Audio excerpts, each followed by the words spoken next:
Alison? Right, so tell us your story, Alison. What's happened? Ever since I was probably about 15, I have had problems with my back, and that wasn't diagnosed for a long time, but I've got vertebrae in my neck and back that don't work. Right. Curvature of the spine, twisted pelvis. Yeah. The plate at the bottom couldn't make up its mind whether it was vertebrae or plate, so it's like half and half. Ah. And in the last sort of 3-4 years, I've had really bad hip problems, where I went to work one day, absolutely fine, got out of the car and couldn't put any weight on my right leg. Oh. And I was on crutches for sort of like 2 years. Right. And so now where is your worst pain, would you say? At the moment, it's my neck, along here, Yeah. and the middle of my back, Right. because I'm on my feet all day at work. Okay. And just show us what movement you've got in your neck. It's literally if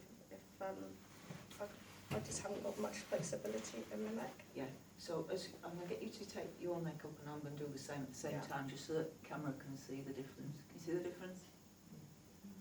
Mm-hmm. Well, I could go like. Yeah, I mean, I can go a little bit more, but it'd be really painful. Starts to get painful. Yeah. Yeah. All right. Cool.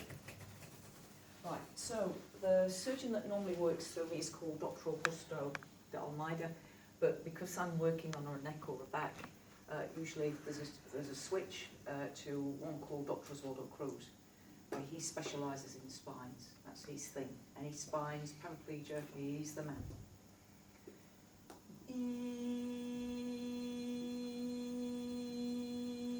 And so predominantly the surgeons that worked through me were doctors in their physical lifetime, but sort of got disenchanted with the system. Dr. Augusto in particular was in spirit world 200 years ago, so if you go back medical history 200 years ago, it was sawing off limbs. It was a bit brutal, wasn't it? No anaesthesia. They didn't know about bacteria causing disease, so it was a bit gruesome. And so he's chosen to stay in spirit world. He's been there for 200 years. And in that time, he's worked out how to heal just about anything in the human body. When I came over last year, I was doing a show in Selby.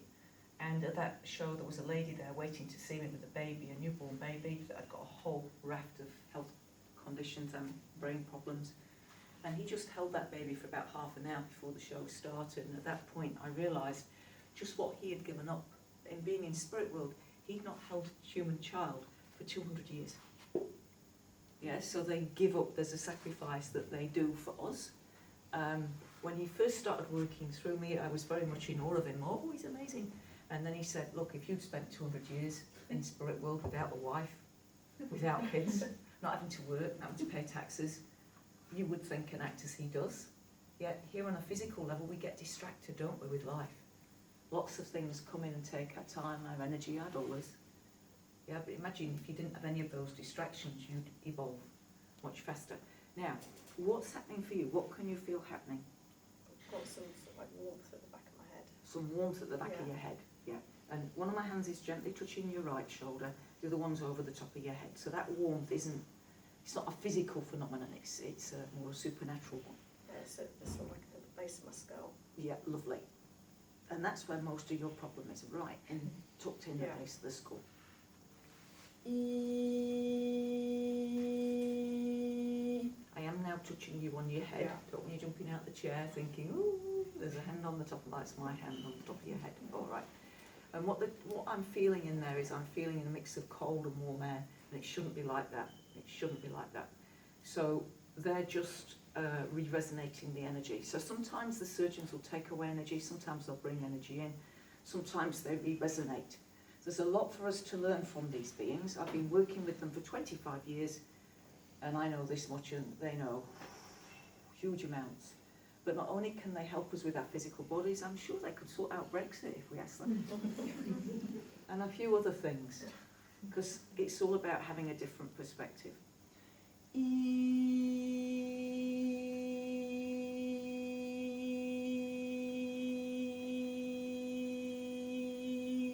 Now they're directing that sound straight in through the crown chakra on the top of the head. How did that feel, Alison, when that sound went in? I could feel the vibration. I could feel the vibration. Yeah, cool.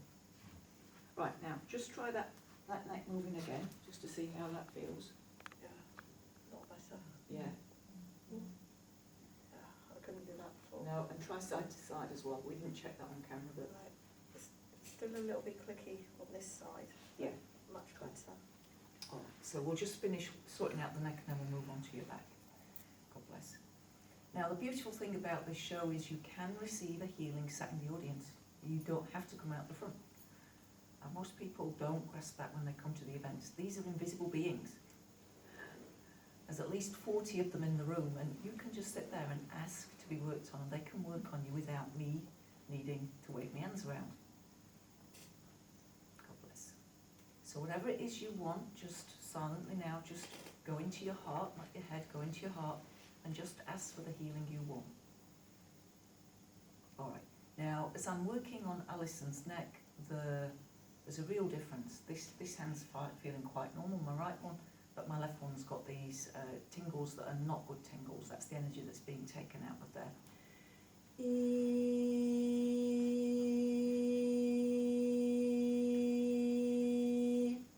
He says that's better, so let's find out if it is. Alison, if you want to try turning your head side to side again.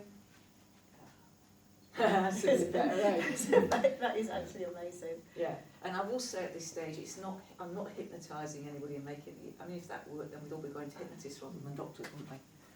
Right. So now let's do a your. lot better, because even when I was sat over there, I could feel it really clicking and that, and that's gone.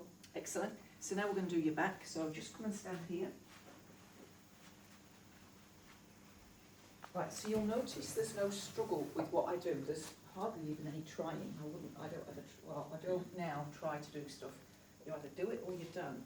It's all about having a really clear intent to help people. That's what these events are about. So I've got two purposes with the events. One is to help people get better, but the main overriding thing is to open your minds to what is possible. I've been doing this for 25 years. I haven't come across a condition yet that these surgeons can't help with. Apart from where somebody's amputated an arm or a leg and there's no limb, then there's nothing they can do. So that's amazing, isn't it? And it's only about 3 years I suddenly realised, oh, I'm the only one that knows how amazing this is. I better start filming what I'm doing. And even now, I'll just check. Any doctors here tonight?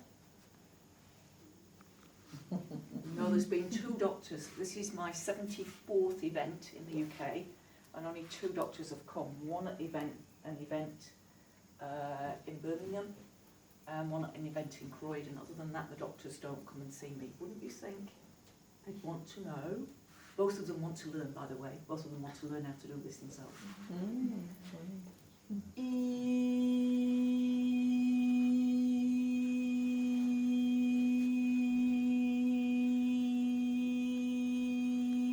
So I've lived in New Zealand for 20 years, and I often wondered why New Zealand. Well, I met the Kiwi dairy farmer, Andrew, who's filming tonight.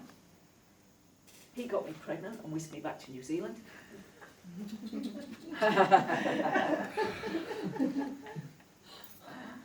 Kids don't like me telling that story. And but it's actually been a really good place for me to be, because within New Zealand there's the Maori culture of spiritual healing. And I can say I'm doing a psychic surgery show, nobody bats an eyelid because healing's widely accepted over there. But it was over here before I left 20 years ago. It's like somebody's closing you down, and your media's being manipulated, as it is in New Zealand as well. It's really getting quite worrying what I see when I start joining the dots.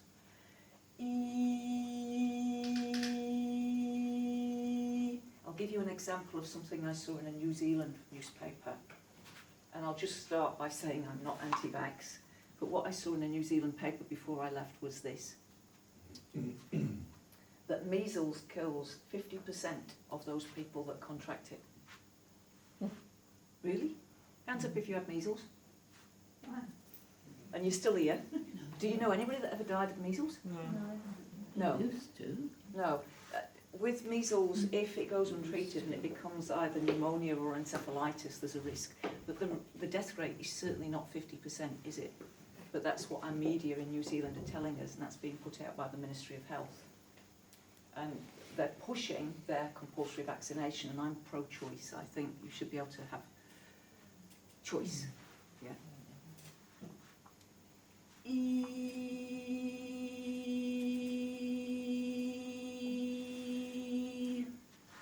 Right.